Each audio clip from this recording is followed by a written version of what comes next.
Hey friends, this is Abby with Abby's Musings, where I'm committed to providing you with doses of motivation and positivity through 90 seconds in the Word. Happy Sunday. I will tell you, I feel like a whole new person. My AC finally got fixed.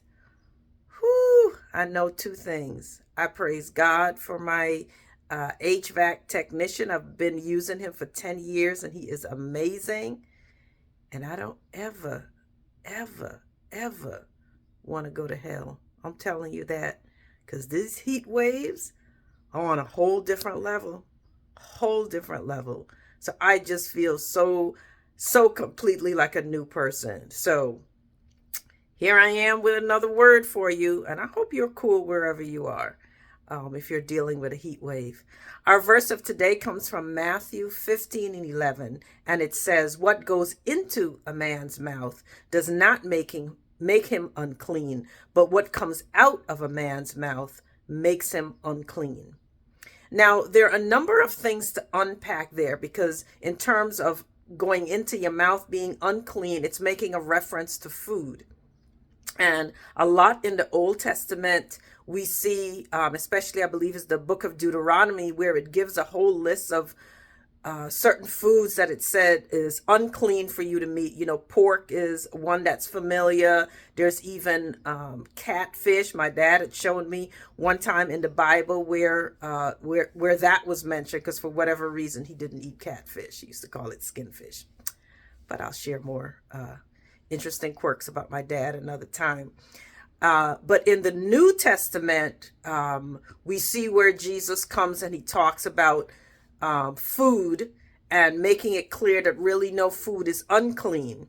Now, I don't want to go so far off track. I mean, there's several reasons and several things that talk about, not eating food that's used as a sacrifice or, a lot of other things. If the food you use to make as a sacrifice or worship it to another god, it talks about not eating that food.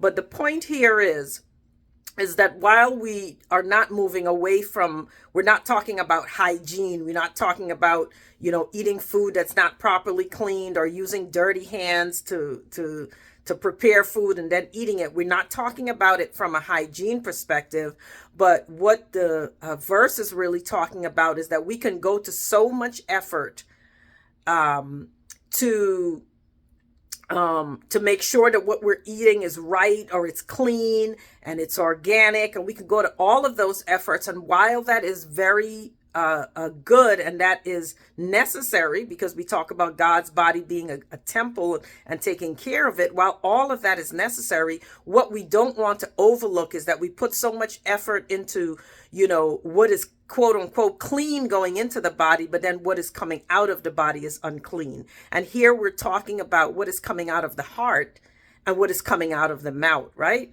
But more importantly, what is in your heart? Because we said, where your treasure is, your heart will be also. We talk about kind words being, sweet to the soul. So when things come out of your mouth that are a reflection of what is in your heart, what poison might be in your heart, what impure thoughts are you having, what jealousy, envy, rage, all of those things that then if they are in your heart, they come out of your mouth, they come out in your actions, they come out in your attitude, they come out in how you treat others. That's what it's talking about. So let's pay closer attention to what is coming out of us. There's a verse that talks about when people coming into our presence, they should experience the sweet aroma of Christ. What do people experience when they come across you? What is coming out of you?